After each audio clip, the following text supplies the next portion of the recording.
मुस्कुराते रहो, सदा खुश रहो, मुस्कुराते रहो, खजाना खुशी का लुटाते रहो, खजाना खुशी का लुटाते रहो।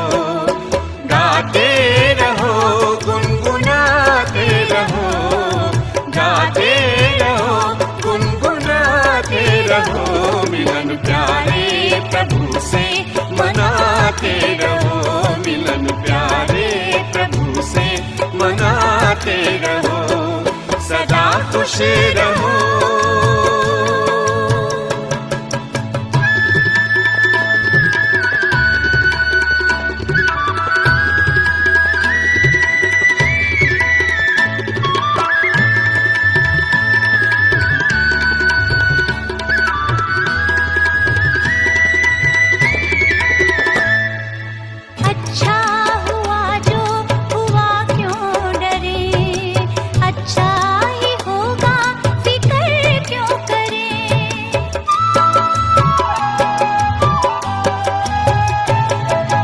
अच्छा हुआ जो हुआ क्यों डरे, अच्छा ही होगा फिक्र क्यों करे।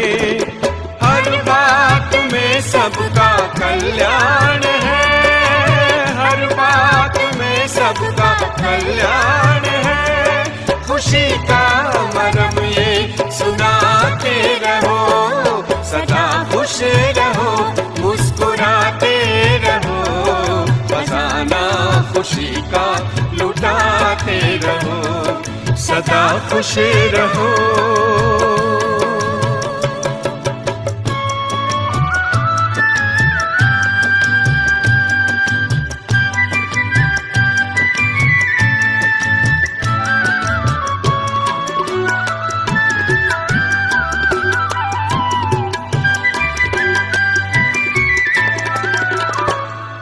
चलो कुछ कहा किसने क्या हो गया, खुशी खो गई मानो सब खो गया।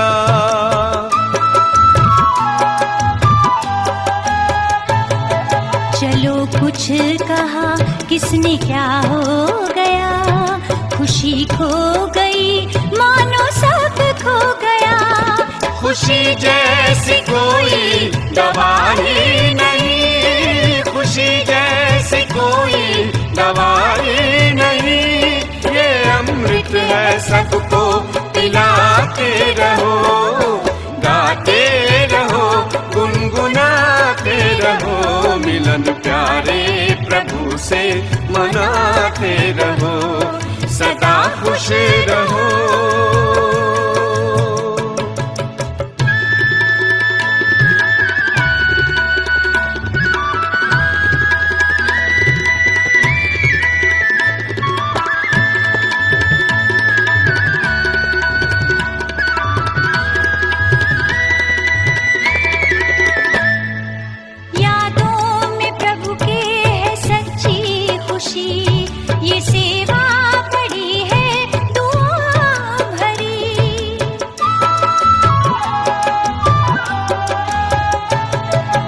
यादों में प्रभु के है सच्ची खुशी, ये सेवा बड़ी है दुआओं भरी। ये मुस्कान वरदान भगवान का, ये मुस्कान वरदान भगवान का। नाचो खुशी में नचाते रहो, सदा खुश रहो, मुस्कुराते रहो, खजाना खुशी का लुटाते रहो, गाते रहो, गुनगुनाते रहो, मिलन प्यारे प्रभु से मनाते रहो, सदा खुश रहो। ओम शांति। Good morning.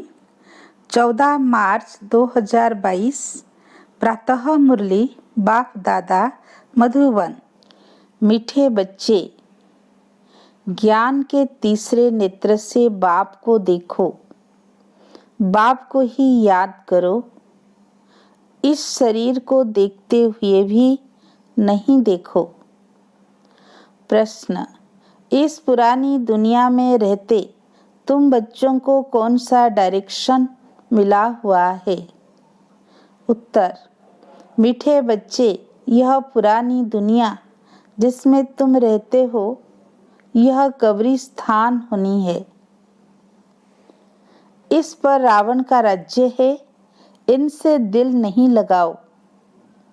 यहाँ रहते बुद्धि की आसक्ति नई दुनिया में जानी चाहिए। गृहस्थ व्यवहार में भल रहो, परंतु कमल फूल समान रहो। सबसे तोड़ निभाओ, बुद्धि योग एक बाप से लगा रहे। ज्ञान योग में पक्के बनो। किसी भी हालत में खुशी का पारा कम ना हो। धीरज रख कर्म बंधन को काटते जाओ। गीत, धीरज धर मनवा धीरज धर। ओम शांति। मनुष्य को धीरज धरने के लिए तब कहते हैं जबकि वह दुखी बीमार होते हैं। यहाँ तो तुम मनुष्य मत पर नहीं चलते, तुम ईश्वरीय मत पर चल रहे हो। सो भी सब नहीं चलते। ईश्वर जिसको सत्य बाप, सत्य टीचर, सतगुरु कहा जाता है, उनकी मत तो नामी ग्रामी है। भगवान ने ही श्रीमत दी थी मनुष्य से देवता बनने की अथवा दैवी दुनिया के मालिक बनने की। इतनी ऊंची मत और कोई दे न सके, क्योंकि मनुष्य मात्र सब पतित भ्रष्टाचारी हैं, तो वह मत भी ऐसी ही देंगे। तुम बच्चे ही जानते हो कि हमको शिव बाबा मत दे रहे हैं। ऊंचे ते ऊंचे बाप की ऊंचे ते ऊंची मत है। उनको तो कोई भ्रष्टाचारी पतित नहीं कहेंगे। पतित ही उस निराकार बाप को बुलाते हैं, साकार की तो बात नहीं। इसलिए कहा जाता है मनुष्य की मत सुनो। Hear no evil, see no evil, talk no evil. भल यह आंखें मनुष्यों को तो देखती है, परंतु तुमको तीसरा नेत्र मिला हुआ है जिससे उनको देखना है और उस बाप को ही याद करना है। दूसरा कोई नहीं जिसको तीसरा नेत्र हो, जिससे वो बाप को देख सके। तुम समझो बाप को देखने जाएंगे, बुद्धि में है यह तो आत्मा है ना, तुम आत्मा को देखते हो। जीवात्मा कहना चाहिए। सिर्फ बहन कहने से आत्मा को भूल जाते हैं। यहाँ समझाया जाता है तुम इस शरीर को भूल जाओ, अपने को आत्मा समझो और बाप को याद करो। उनको देखो दिव्य चक्षु से। तुम्हारी आत्मा को अब सोझरा मिला है कि हमारा बाप कौन है, कहाँ रहते हैं, उनसे हमको क्या मिलना है।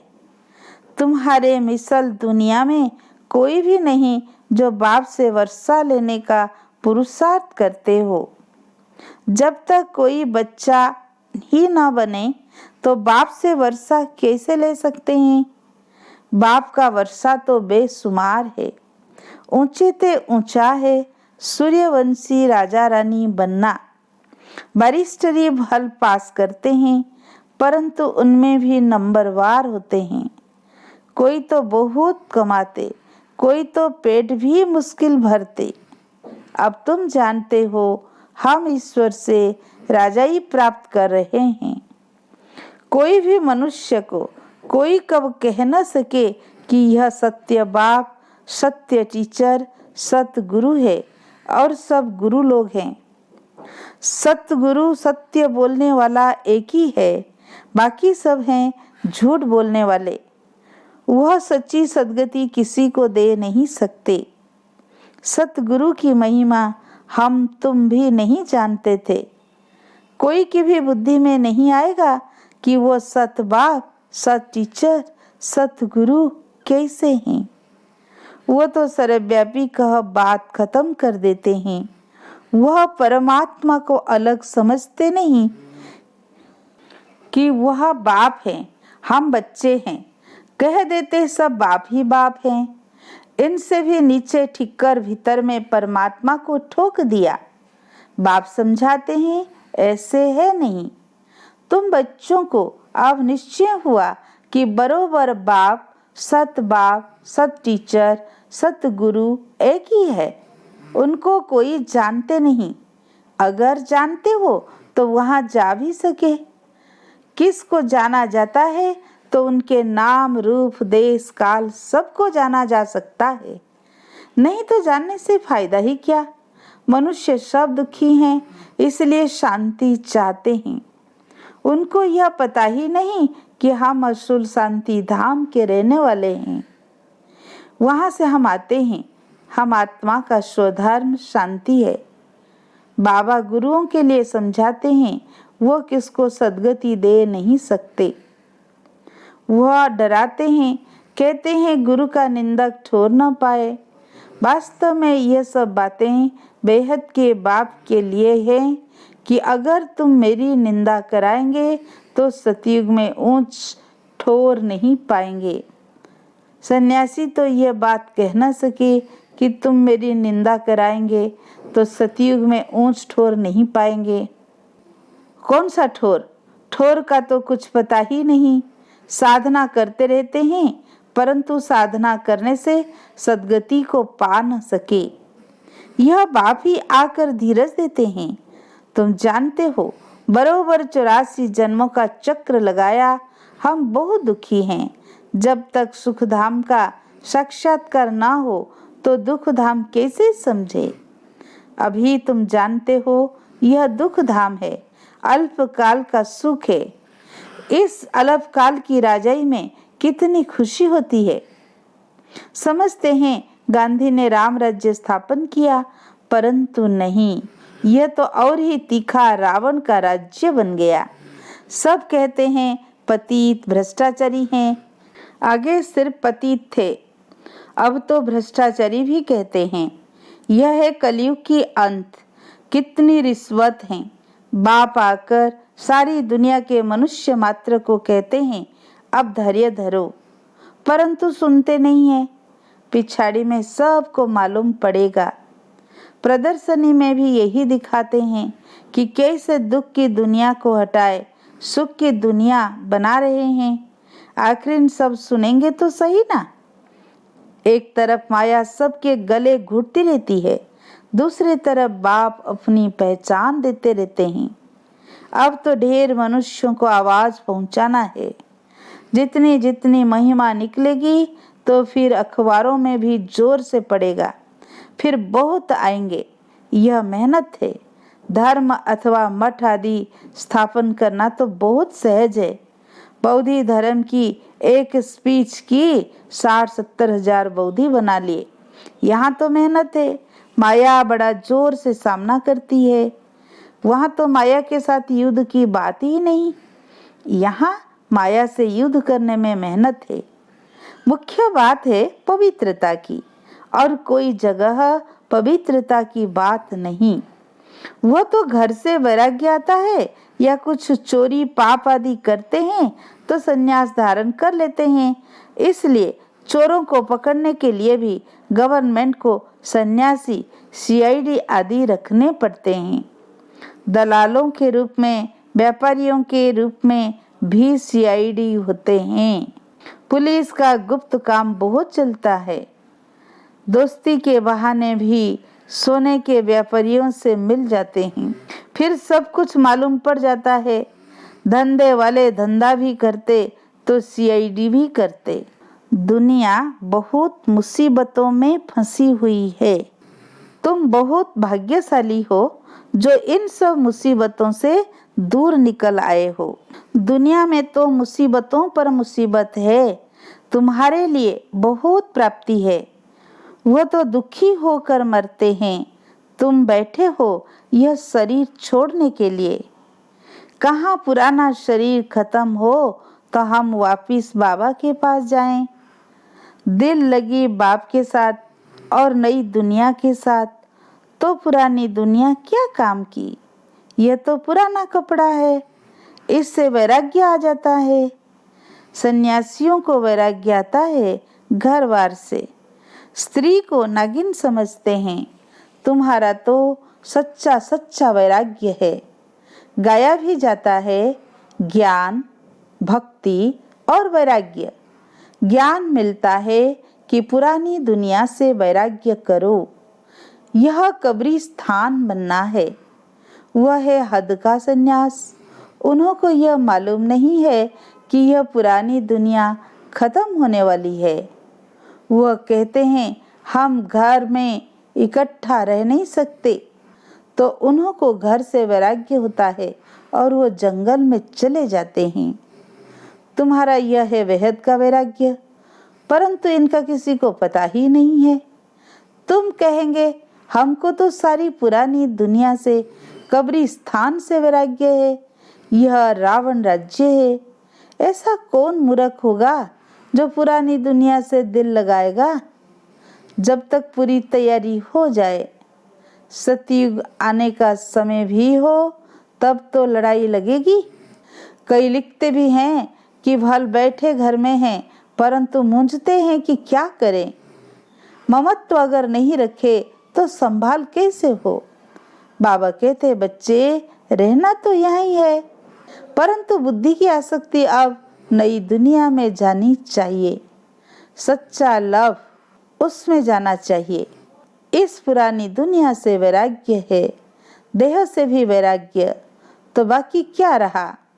बहुत पूछते हैं बाबा आप कहते हो दोनों तरफ तोड़ निभाना है, सो तो जरूर करना है। अगर तोड़ नहीं निभाएंगे तो सन्यासियों के मिसल हो जाएंगे। गृहस्थ व्यवहार में रहते पवित्र रहो। देही अभिमानी बनने का पुरुषार्थ करो तो बुद्धि योग बाप से लग जाएगा। मैं आत्मा हूँ, बाबा के पास जाना है। बाप कहते हैं गृहस्थ व्यवहार में रहते कमल फूल समान बनो। ज्ञान और योग नहीं होगा तो लटक पड़ेंगे। हर एक की जन्म पत्री अलग अलग है। हर एक के लिए युक्ति भी अलग अलग मिलती है। कोई तकलीफ हो तो पूछो। कोई भी हालत में खुशी का पारा चढ़ना चाहिए। हम घर जाते हैं, फिर आएंगे नई राजधानी में। बाकी थोड़ा समय है, पाठ बजाना है, ममत्व तो तोड़ते जाना है। हर एक का कर्म बंधन अलग अलग है। कोई का हल्का, कोई का भारी है। बाबा से युक्ति लेकर धैर्यता से कर्म बंधन को काटते जाना है। इसमें गुप्त मेहनत चाहिए। बुद्धि को यात्रा में ले जाने की मेहनत है। घड़ी घड़ी बुद्धि योग टूट पड़ता है। अब परिपक्व बन जाए तो कर्मातीत अवस्था आ जाए। अभी तो अनेक प्रकारों के विकल्पों के ही तूफान लग पड़ते हैं। एकदम नींद ही फिट जाती है। विकल्पों को ही तूफान कहते हैं और सत्संगों में यह बातें नहीं है। वहाँ तो है कन रस, फायदा कुछ भी नहीं। यहाँ तो यह पढ़ाई है आमदनी के लिए। पढ़ाई को कन रस नहीं कहेंगे। तो बाप समझाते हैं यह अंतिम जन्म है। पुरानी दुनिया खत्म हो जाने वाली है। क्यों न श्रीमत पर चल ऊंच पद पाए। जब तक इसमें होशियार हो जाओ तब तक शरीर निर्वाह अर्थ कर्म तो करना है। फिर इस ईश्वरीय सर्विस में लग जाना। सारी दुनिया को सर्विस करना है। तुम हो सल्वेशन आर्मी। नरक से निकाल स्वर्ग में ले जाते हो। वह सल्वेशन आर्मी यह नहीं जानते कि विश्व का बेड़ा डूबा हुआ है। सब रावण की जंजीरों में फंसे हुए हैं। सारे विश्व को सल्वेश करना है। इसमें तो बाप की मदद चाहिए। तुम रूहानी ईश्वरीय सल्वेशन आर्मी हो। मनुष्य मात्र को रावण के पंजे से छुड़ाते हो। इतना नशा चाहिए? वो जिस्मानी सोशल वर्कर तो ढेर हैं, तुम कितने थोड़े हो। यहाँ तो मनुष्य भी ढेर। सतयुग में मनुष्य भी बहुत थोड़े होते हैं। तुम थोड़े बच्चे ही रूहानी बाप से वर्षा लेते हो। यह अंतिम जन्म जो कौड़ी जैसा है, उनको हीरे जैसा बनाना है। एक आदि सनातन देवी देवता धर्म की स्थापना, अनेक धर्मों का विनाश। बाप ही एक धर्म की स्थापना करते और कराते हैं। सैपलिंग लगाने अथवा स्थापना करने में बहुत मेहनत लगती है। जब तक किसको बाप समान नहीं बनाया है, तब तक खुशी का पारा नहीं चढ़ेगा। खुशी का पारा तब चढ़ेगा जब दान करेंगे। जिनके पास धन हो और दान न करे तो उनको मनहूस कहा जाता है। यहाँ फिर ऐसे नहीं है। जिनके पास है वह तो देते रहेंगे, नहीं तो समझेंगे इनके पास धन ही नहीं है। अच्छा, मीठे मीठे सिक्की लदे बच्चों प्रति माता पिता बाप दादा का याद प्यार और गुड मॉर्निंग। रूहानी बाप की रूहानी बच्चों को नमस्ते। हम रूहानी बच्चों की रूहानी बाप दादा को याद प्यार, गुड मॉर्निंग, नमस्ते नमस्ते। शुक्रिया प्यारे बाप दादा को, शुक्रिया शुक्रिया। धारणा के लिए मुख्य सार। फर्स्ट पॉइंट, ईश्वरीय साल्वेशन आर्मी बन विश्व के डूबे हुए बेड़े को पार लगाना है। मनुष्यों को कौड़ी तुल्य से हीरे जैसा बनाना है। ज्ञान धन दान करने में कंजूस नहीं बनना है। 10 पॉइंट, अपने दिल बाप और नई दुनिया से लगानी है। इस पुरानी देह से बेहद का वैरागी बनना है। वरदान, दिव्य बुद्धि द्वारा सदा दिव्यता को ग्रहण करने वाले सफलता मूर्त भव। बाप दादा द्वारा जन्म से ही हर बच्चे को दिव्य बुद्धि का वरदान प्राप्त होता है। जो इस दिव्य बुद्धि के वरदान को जितना कार्य में लगाते हैं, उतना सफलता मूर्त बनते हैं, क्योंकि हर कार्य में दिव्यता ही सफलता का आधार है।